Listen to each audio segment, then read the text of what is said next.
सहारा प्रणाम। मैं हूं सचिन अवस्थी। आज हम आपके लिए एक ऐसा कार्यक्रम लेकर आए हैं जिससे आप सबका सीना गर्व से चौड़ा हो जाएगा और आपको यह भी गर्व होगा कि आप उस देश के वासी हैं जिसे विश्व हिंदुस्तान के नाम से जानता है। वो हिंदुस्तान जहां ना कोई धर्म आड़े आता है और ना कोई समुदाय। अगर मायने रखता है तो वो है भाईचारा और देश का विकास। यही वजह है कि आज़ादी के 75 साल के बाद हमारा देश अलग ही मुकाम पर खड़ा है। देखिए हमारे साथ खास पेशकश 75 साल का भारत।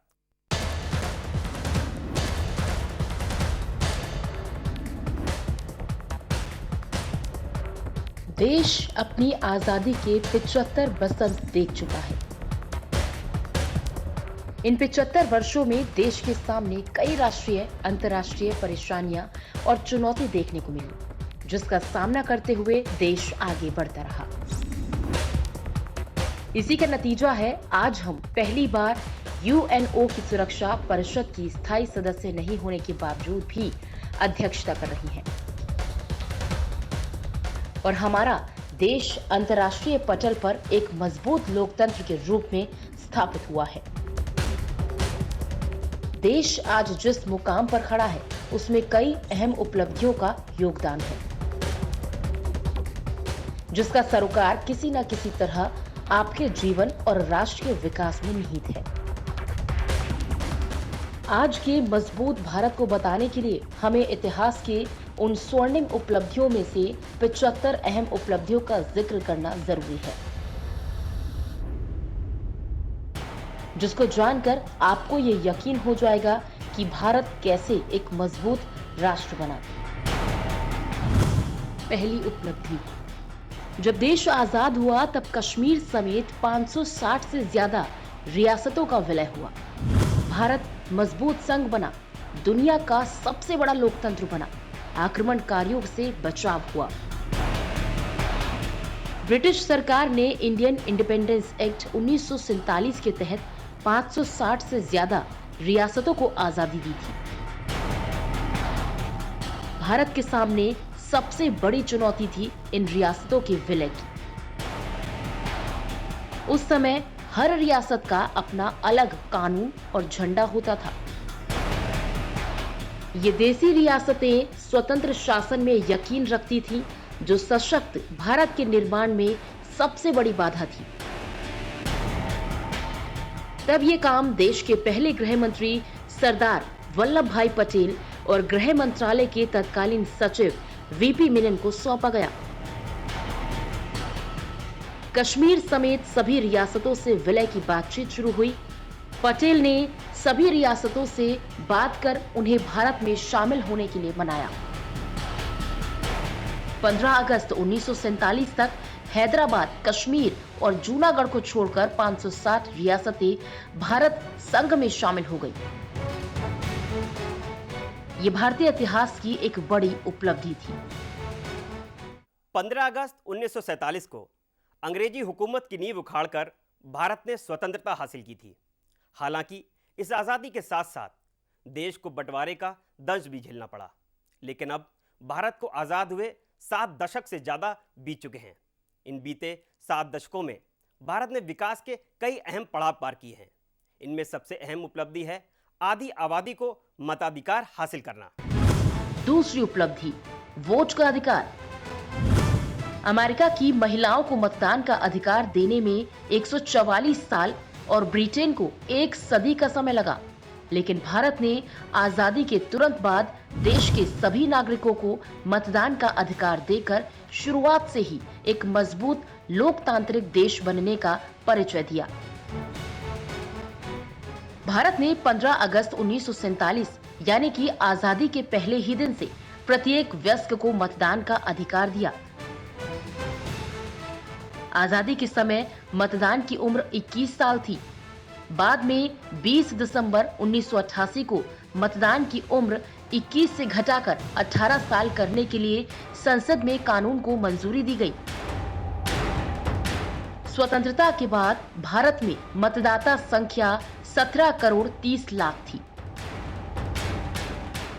इसमें करीब 8 करोड़ यानी आधी आबादी महिलाओं की थी।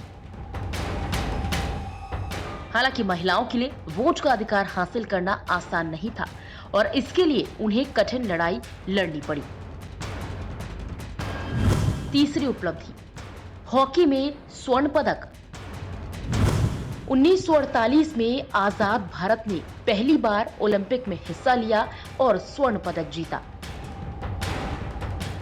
1948 में पुरुष हॉकी टीम ने लंदन ओलंपिक जीतकर देश का नाम रोशन किया। आजाद भारत ने इस साल पहले ओलंपिक खेलों में भाग लिया था। टीम में सभी खिलाड़ी ऐसे थे जो पहली बार ओलंपिक में खेलने आए थे। किशन लाल की कप्तानी में भारत फाइनल में पहुंच चुका था। फाइनल में उसका मुकाबला उसी देश से हुआ जिसकी गुलामी के बंधन से देश को मुक्ति मिली थी। फाइनल में 4 में से 2 गोल कर बलबीर सिंह सीनियर ने फाइनल में सर्वाधिक गोल का रिकॉर्ड बनाया।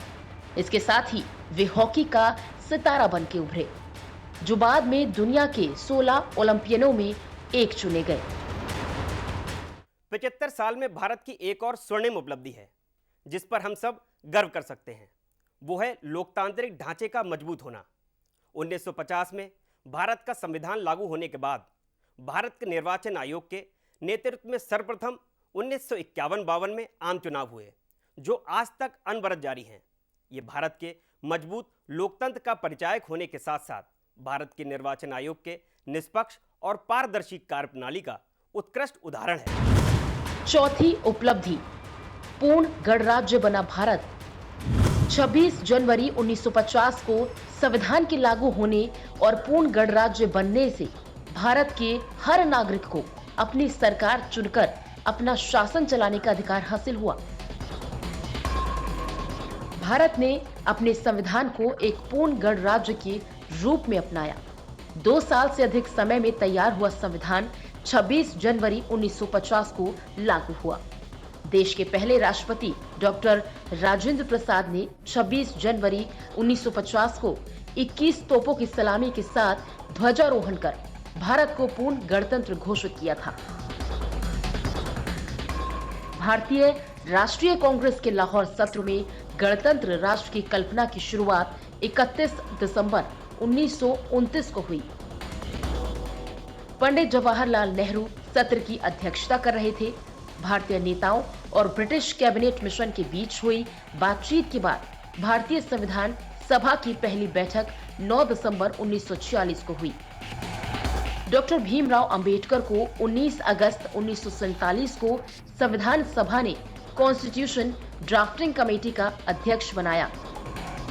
चर्चाओं और बहस के कई दौर के बाद भारतीय संविधान तैयार हुआ, पर उसे अंतिम रूप देने से पहले उसमें कई बार संशोधन किया गया। पांचवी उपलब्धि, देश का पहला लोकसभा चुनाव। स्वतंत्र भारत में हुए पहले चुनाव से देशवासियों को लोकतांत्रिक मूल्यों और अपनी सरकार खुद चुनने की ताकत का एहसास हुआ। स्वतंत्रता के बाद देश में पहला आम चुनाव 1951 में हुआ। इसके साथ साथ राज्यों में विधानसभा चुनाव भी हुए। देश के पहले मुख्य चुनाव आयुक्त सुकुमार सेन की अगुवाई में मतदाता सूची तैयार करने का काम नवंबर 1947 में शुरू हुआ। 25 अक्टूबर 1951 से 21 फरवरी 1952 के बीच मतदान हुआ। चुनाव में कांग्रेस के अलावा कुल 52 छोटे बड़े दल मैदान में थे, जैसे श्रीपाद अमृत डांगे के नेतृत्व में Communist Party of India, Shyama Prasad Mukherjee का भारतीय जनसंघ, आचार्य नरेंद्र देव जेपी और लोहिया की अगुवाई वाली सोशलिस्ट पार्टी। आचार्य कृपलानी के नेतृत्व में किसान मजदूर प्रजा पार्टी चुनाव मैदान में थी। पहले आम चुनाव में कुल 45.7% लोगों ने अपने मत अधिकार का इस्तेमाल किया। श्याम सरन नेगी अक्टूबर 1951 में देश के पहले आम चुनाव में अपना वोट डालने वाले पहले भारतीय थे। इस चुनाव में कांग्रेस ने 489 सीटों में से 364 सीटें जीतकर प्रचंड जीत दर्ज की। बता दें कि भारत में अब तक 17 लोकसभा चुनाव हो चुके हैं। छठी उपलब्धि, रेलवे को मजबूती मिली। रेलवे देश का प्रमुख यातायात संगठन बना। भारतीय रेलवे अब दुनिया के सबसे बड़े रेलवे नेटवर्क में से एक है। देश के बंटवारे में रेलवे का भी बंटवारा हो गया था। 40% नेटवर्क पाकिस्तान में चला गया और इसीलिए आजादी के बाद भारतीय रेलवे को अपने पैरों पर मजबूती से खड़ा करने के लिए 1951 में रेलवे का राष्ट्रीयकरण किया गया। भारतीय रेलवे का नेटवर्क 1,08,706 किलोमीटर ट्रैक और 6,853 स्टेशन के रूप में फैला है। भारतीय रेलवे प्रतिदिन 11,000 गाड़ियां चलाता है, जिनमें 7,000 यात्री गाड़ियां हैं।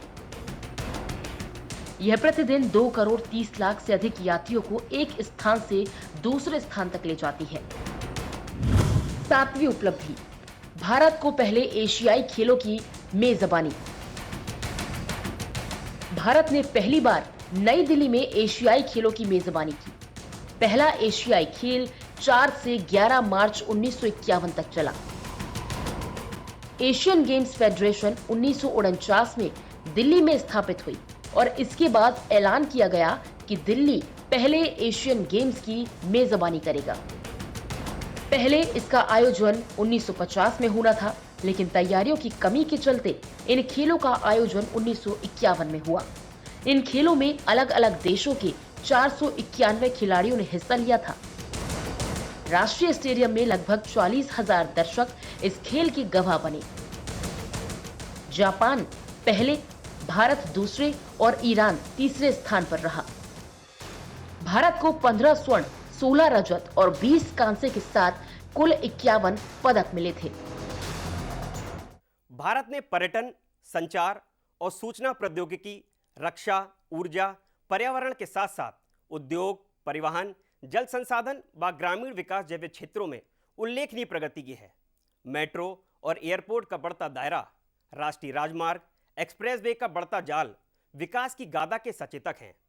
नवीकरण ऊर्जा में उपलब्धि और बढ़ती ऊर्जा का उपयोग हमें आधुनिक बना रहा है और ये नए भारत के उदय का परिचायक है। 8वीं उपलब्धि, पहले आईआईटी की स्थापना। 1951 में भारत का पहला भारतीय प्रौद्योगिकी संस्थान आईआईटी खड़गपुर में स्थापित हुआ।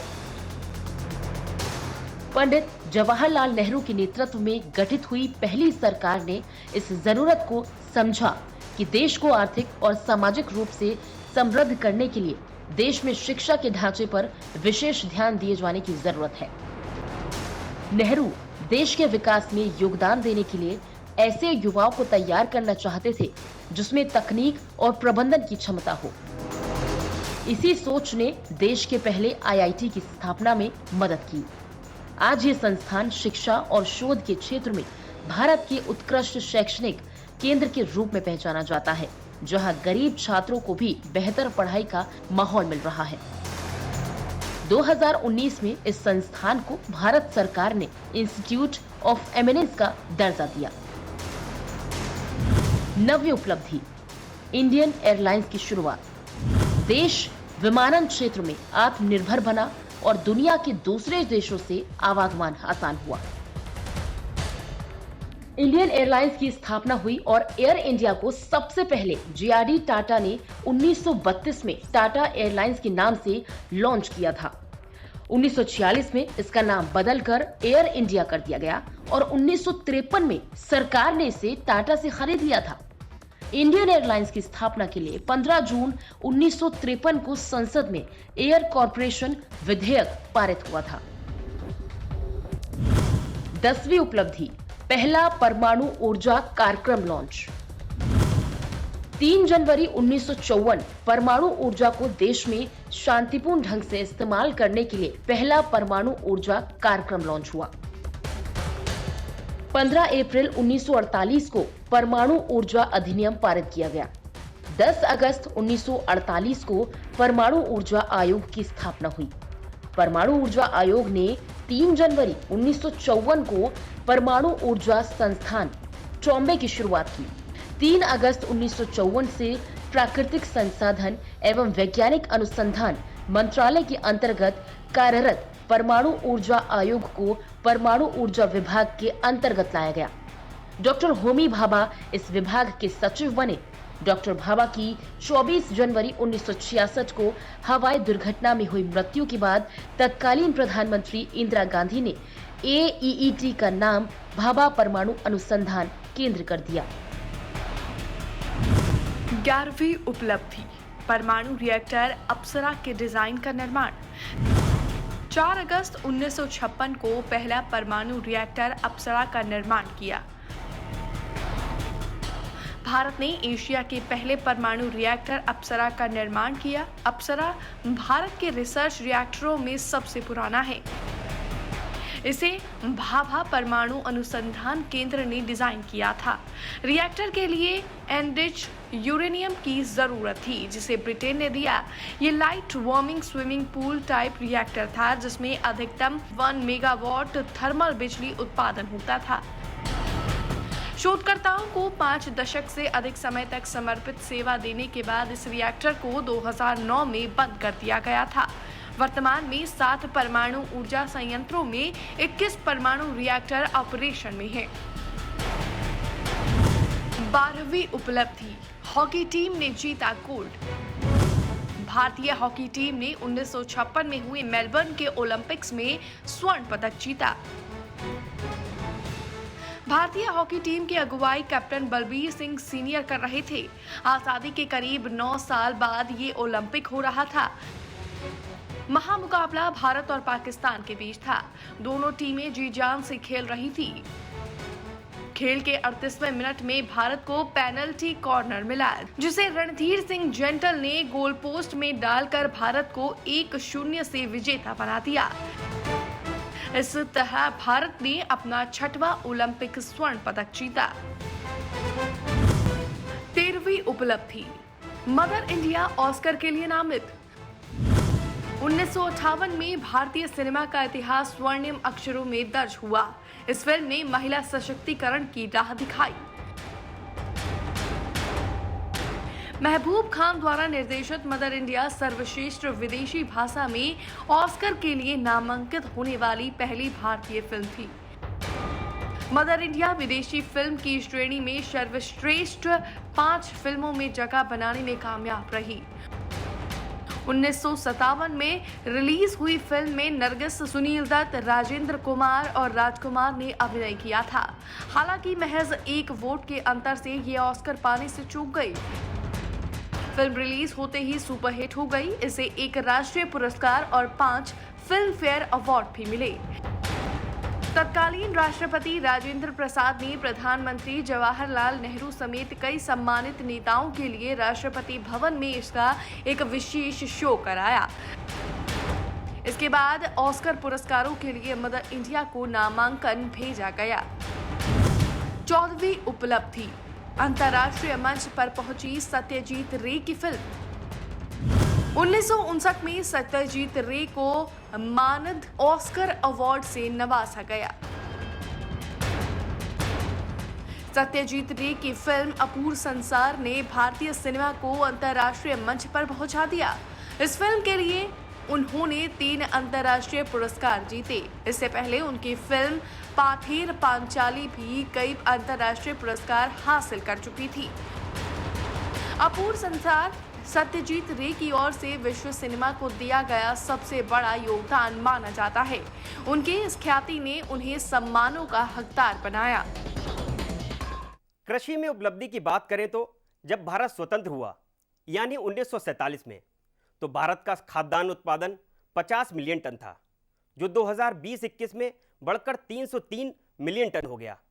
60 के दशक में हरित क्रांति और खेती में नवाचार ने भारत के खाद्यान्न में आत्मनिर्भर बना दिया।